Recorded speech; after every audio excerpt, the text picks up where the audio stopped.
जय जिनेन्द्र। मैं रोहित जैन आप सभी का पुनः भाग 1 की आज हम पाठ 12 जो जैन कुलाचार है उसके बारे में जानेंगे। अगर आप लोगों ने अभी तक इस चैनल को सब्सक्राइब नहीं किया है तो कृपया सब्सक्राइब कर दें और बेल आइकन को दबा दें जिससे आपके लिए सबसे पहले नोटिफिकेशन मिल जाए और आप सभी लोग क्या कर सकें, स्वाध्याय के माध्यम से जैन धर्म का जो बेसिक ज्ञान है, बेसिक नॉलेज है, उसके लिए पहले से समझने की कोशिश करें। आज हम देखते हैं पाठ 12 है जैन कुलाचार। पढ़ते हैं कि हमको बड़े भाग्य से उच्च कुल एवं जैन धर्म की प्राप्ति हुई है, अतः हमको अपना आचरण, खान पान आदि भी धर्म के अनुसार उचित बनाना चाहिए, जिसके लिए निम्न बातों पर ध्यान देना अत्यंत आवश्यक है। अर्थात सबसे पहले हम समझेंगे कि कुलाचार कितने होते हैं। तो कुलाचार 3 होते हैं: देव दर्शन, रात्रि भोजन त्याग और पानी छानकर पीना। यह जैनों के 3 कुलाचार माने गए हैं, अर्थात कहा जाता है। तो सबसे पहले हम देखते हैं कि हमने पढ़ा हमारे लिए उच्च कुल जैन धर्म मिला। देखिए हमारे लिए क्या सौभाग्य मानना चाहिए कि हमारे लिए संसार में क्या मिला, जैन धर्म, वो भी उच्च कुल हमारे लिए क्या प्राप्त हुआ। किसके माध्यम से? हमने कोई अच्छे कार्य किए होंगे, कोई अच्छा नेक काम किया होगा, जिससे हमारे लिए क्या मिला है, जैन धर्म हमारे लिए मिला और हमारे लिए जनवाणी का सौभाग्य मिला, देव शास्त्र गुरु का समागम मिला। अब हम देखते हैं सर्वप्रथम देव दर्शन। जब हम मंदिर जाते हैं तो हमारे लिए क्या, कैसे उठना चाहिए, क्या करके मंदिर जाना चाहिए, इस प्रकार से हम समझेंगे। मैं आशा करता हूं कि आप सभी लोग यह सुनकर क्या ऐसे ही मंदिर जाएं और ऐसे ही मंदिर जी में प्रवेश करें। देखिए पढ़ते हैं देव दर्शन के बारे में। हमको प्रतिदिन प्रातः काल श्री जिनेन्द्र भगवान के दर्शन अवश्य करने चाहिए, जिसकी विधि इस प्रकार है। अब सुनिए शुरू से। प्रातः उठते ही णमोकार मंत्र का स्मरण करना चाहिए। हम जब उठते हैं अपने बिस्तर से वहीं पर हमारे लिए क्या 9 बार नमोकार मंत्र, सोने से पहले और उठने के बाद नमोकार मंत्र का स्मरण करना चाहिए। उसके बाद मंजन स्नान आदि क्रिया कर शुद्ध वस्त्र पहनकर हाथ में सामग्री लेकर, कौन से? इस हाथ में, सीधे हाथ में सामग्री लेकर अर्थात द्रव्य वगैरह अष्ट द्रव्य लेकर जीव जंतुओं की रक्षा करते हुए जिन मंदिर जाना चाहिए। अर्थात हम रास्ते में जाते हैं तो रास्ते हमारे लिए क्या देखकर चढ़ना चाहिए। इस प्रकार मुनिराज लोग आगे देखकर चलते हैं, 3 हाथ आगे देखकर चलते हैं कि कहीं हमारे लिए क्या कोई जीव जंतु हमारे पैरों के नीचे ना आ जाए, उसकी दुर्गति ना हो जाए। अर्थात इससे हमारे लिए भी क्या करना चाहिए, मंदिर जाते समय देखकर चलना चाहिए। मंदिर के बाहर जूते चप्पल उतार कर पानी से हाथ पैर धोकर भगवान की जयकारा करते हुए जब मंदिर जी में प्रवेश करें तो क्या निस्सही निस्सही निस्सही फिर बोलना चाहिए। इसके बाद ओम जय जय जय नमोस्तु नमोस्तु नमोस्तु बोलकर नमो अरिहंताणम नमो सिद्धाणम नमो आयरियाणम नमो वज्रायाणम नमो लुवे शव्वशावड़म बोलना चाहिए। इसके बाद ढोक देनी चाहिए, अर्थात भगवान को नमस्कार करना चाहिए। फिर इसके बाद क्या नमोकार मंत्र का महत्व बोलना चाहिए, क्या कि ऐसो पंच नमो यारो शव्य पाव पड़ाशुड़ो मंगलाड़म च सव्य सिम पड़मम होई मंगलम, तथा 24 तीर्थंकरों के नाम बोलना चाहिए।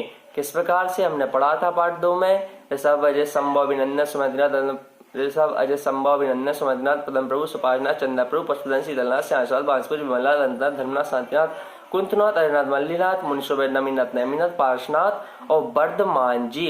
इस प्रकार शुरू से श्री 1008 आदिनाथ इत्यादि करके श्री 1008 महावीर स्वामी तक क्या नाम लेना चाहिए, अर्थात उनका स्मरण करना चाहिए, उनकी जयकारा बोलना चाहिए। यदि अर्घ याद है तो क्या अर्घ बोलकर सामग्री चढ़ाना चाहिए, जैसे कि शांतिनाथ कुंतनाथ अयरनाथ भगवान की क्या एक साथ मूलनायक पितमा है तो क्या अर्घ चढ़ाएंगे। अष्ट द्रव्य का अर्घ्य अष्ट विधि श्री चरणों में अर्पित है, निज अनर्घ पद दोहे स्वामी सादर हृदय समर्पित है। शांति कुंतु अरनाथ जिने स्वर तीर्थंकर मंगलकारी, कामदेव सम्राट चक्रवर्ती पद त्यागी बलहारी। ओम ह्रीम 1000 श्री शांतिनाथ कुंतनाथ नजिंदाय अनर्गत प्राप्ति अर्गम निर्पामती स्वाहा। इस प्रकार से हमारे लिए क्या द्रव्य चढ़ाना चाहिए। अगर हमारे लिए अर्घ्य याद नहीं है तो क्या हमें सामग्री नमोकार मंत्र पढ़ते हुए या जो वहां पर मंदिर में वेदी पर जो अर्घ लिखे रहते हैं उनको पढ़कर हमारे लिए अर्घ चढ़ाना चाहिए। इसके बाद अगर हमारे लिए विनती याद है तो प्रभु पतित पावन आदि दर्शनम देव देवस्य अहो जगत गुरुदेव सकल गे ज्ञायक प्रभु आदि स्तुति बोलते हुए राजा राणा छत्रपति इत्यादि विनती बोलते हुए भगवान की 3 प्रदक्षिणा अर्थात 3 परिक्रमा देने चाहिए। प्रदक्षिणा देते समय सभी दिशाओं में क्या भगवान की तरफ देखते हुए नमस्कार करना चाहिए। चारों दिशाओं में हमारे लिए क्या नमस्कार करते जाना चाहिए। इसके बाद पुनः ढोक देकर अर्थात नमस्कार करके गंधोदक को लगाते समय यह मंत्र बोलना चाहिए। कौन सा? निर्मलम निर्मलीकरणम पवित्रम पापनाशनम जिनगंधोदकम वंदे अष्टकर्म विनाशनम। जब गंधोदक लगाएं तो वह केवल माथे पे ही लगाएं, ज्यादा से ज्यादा हम आंख में भी लगा सकते हैं। और बाकी का जैन भगवान का वह अभिषेक है, त्रिलोक के नाथ का क्या अभिषेक, उनका शरीर से जो क्या अभिषेक करते हुए जो उनका जल है वह गंधोदक के माध्यम से हमारे लिए प्राप्त हुआ है, तो उसके लिए क्या सिर पर और आंख में ही लगाना चाहिए। इसके अलावा ना तो शरीर पर ना कहीं पर हमारे लिए वह गंधोदक नहीं लगाना चाहिए, क्योंकि इससे क्या अभिनय होती है भगवान की। और जब गंधोदक लगाएं तो एक हाथ ऐसा करके ऐसे लगाना चाहिए। चलिए, और इसके बाद क्या इसके ऊपर 9 बार नमोकार मंत्र जाप देकर बाद मंदिर जी रखे हुए शास्त्र अवश्य पढ़ना चाहिए। अर्थात वहां पर जिनवाणी वगैरह हो उसके लिए हमें क्या पढ़ना चाहिए। अगर वहां पर जिनवाणी नहीं है, वैसे तो हर मंदिर में रहती है, तो अपने क्या घर से भाग एक को ही ले जाए और वहां पर पढ़े। यदि समय हो तो नमोकार मंत्र की एक माला 108 बार अवश्य देनी चाहिए एवं भगवान की तरफ पीठ ना करते हुए मंदिर जी से बाहर आना चाहिए। बाहर आते समय हमारे लिए क्या बोलना चाहिए? अस्सही अस्सही अस्सही। अब यहाँ पर कुछ नोट दिए हैं, तो नोट को हम जानते हैं कि पहला नोट है, मंदिर जी में प्रवेश करते समय चमड़े आदि की अशुद्ध वस्तुएं नहीं पहननी चाहिए। दूसरा, झूठे में मंदिर जी में प्रवेश नहीं करना चाहिए। तीसरा, हाथ पैर धोकर ही मंदिर जी में प्रवेश करना चाहिए। चौथा, मंदिर जी में अब तक दर्शन करे तब तक भगवान की मूर्ति की ओर देखना चाहिए, अन्य ओर नजर नहीं करना चाहिए तथा किसी अन्य से कोई बात भी नहीं करना चाहिए। यह तो हुआ क्या देव दर्शन की विधि। अब हम देखते हैं रात्रि भोजन त्याग। जीवों की रक्षा करना हमारा प्रमुख कर्तव्य है। हम सभी लोग महावीर के क्या आदर्शवादी हैं, अर्थात अहिंसा को मानने वाले हैं, तो क्या हमारे लिए जीवों की रक्षा करनी चाहिए, हमारा कर्तव्य है। दिन में सूर्य की किरणें जीवों को उत्पन्न नहीं होने देती। जैसे हम देखते हैं कि बारिश के दिनों में सूर्य अस्त होते ही बिजली के बल्ब पर कीड़े आने लगते हैं, जबकि वे दिन में नहीं आते। इससे सिद्ध है कि दिन में जीवों की उत्पत्ति बहुत कम या नहीं होती, इसलिए हमको दिन में ही भोजन बनाना एवं करना चाहिए। रात्रि में भोजन करने से मांस भक्षण हो जाने का दोष लगता है।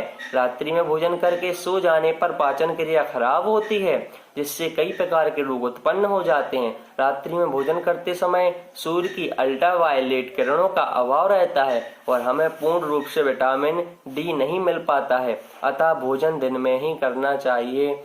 जैसे कि देखिए, जो अल्ट्रावायलेट किरणें रहती हैं, अगर वह हमारे खाने पर पड़ती हैं तो क्या होता है, हमारे घर के अंदर पड़ती हैं तो क्या उसमें जीव उत्पन्न नहीं हो पाते हैं, क्योंकि सूर्य की किरणों का एक अलग ही महत्व होता है।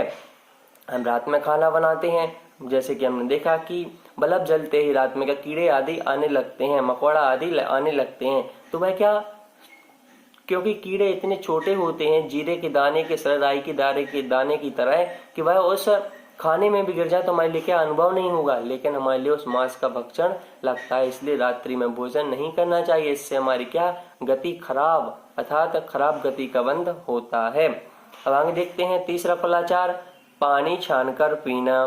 पानी की एक बूंद में असंख्य जीव होते हैं, ऐसा जैनाचार्यों ने बताया है। बिना छने पानी पीने से उन जीवों का घात होता है और स्वास्थ्य भी बिगड़ता है। वैज्ञानिकों ने भी बिना छने पानी की एक बूंद में 36,450 जीव बताए हैं। इसलिए सदा ही पानी छानकर पीना चाहिए। देखिए, हमारे तीर्थंकरों ने जब वो अपनी दिव्य ध्वनि खिरी अर्थात उपदेश दिया तो गणधरों ने उनको सुना और आचार्यों द्वारा बताया गया तो उन्होंने क्या शास्त्रों में लिखा, लेकिन उन्होंने कहा कि एक बूंद पानी की में कम से कम असंख्यात जीव होते हैं, हम गिनती नहीं कर सकते। लेकिन वैज्ञानिकों का तो कम से कम मानते ही होंगे कि उन्होंने कहा कि 36,450 जीव एक बूंद में होते हैं। तो क्या करना चाहिए, हमारे लिए पानी छानकर पीना चाहिए। अब पानी को कैसे छाने, उसकी विधि, मोटे कपड़े का दोहरा छन्ना होना चाहिए जिससे सूर्य की रोशनी ना दिखे।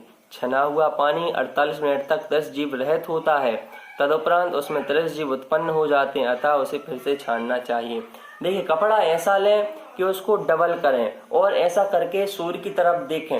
उससे क्या किरणें, जो सूर्य की किरणें रहती है, वह आर पार नहीं होना चाहिए। जब वह शुद्ध छन्ना माना जाता है, अगर उसमें आर पार किरणें होती हैं तो क्या होता है, वह उसमें जीव हो सकते हैं अर्थात उसमें जीव भी जा सकते हैं। और एक अंतर्मुहूर्त अर्थात 48 मिनट तक वह पानी शुद्ध रहता है, उसके बाद हमारे लिए फिर से छानना चाहिए, नहीं तो उसमें क्या 30 जीव उत्पन्न हो सकते हैं। 30 जीव अर्थात 2, 3, 4, 5 इंद्रिय जीव भी उत्पन्न उसमें हो सकते हैं। इसलिए हमारे लिए क्या करना चाहिए कि पानी को अच्छे से छानकर रहना चाहिए। मैं आशा करता हूं कि आज हम जैन हैं, हमने तीनों कुलाचारों के बारे में जाना और आप सभी को लिए क्या यह अच्छे से समझ में आ गए होंगे। अगर आप लोगों ने इस चैनल को सब्सक्राइब, शेयर और बेल आइकन को नहीं दबाया हो तो कृपया कर दें, जिससे यह वीडियो आगे तक शेयर करें। हम जैन धर्म के वासी हैं, सभी को जैन धर्म बताएं और को भी दिखाएं, क्योंकि इससे बहुत ही जैन धर्म की प्रभावना होगी और हम सभी लोग क्या इससे जानेंगे कि यह जैन धर्म के कैसे कुलाचार है, पानी छानने से क्या हमारे लिए खराबी आ सकती है, उससे हमारे लिए क्या रोग भी उत्पन्न हो सकते हैं। आप सभी के लिए जय जिनेंद्र।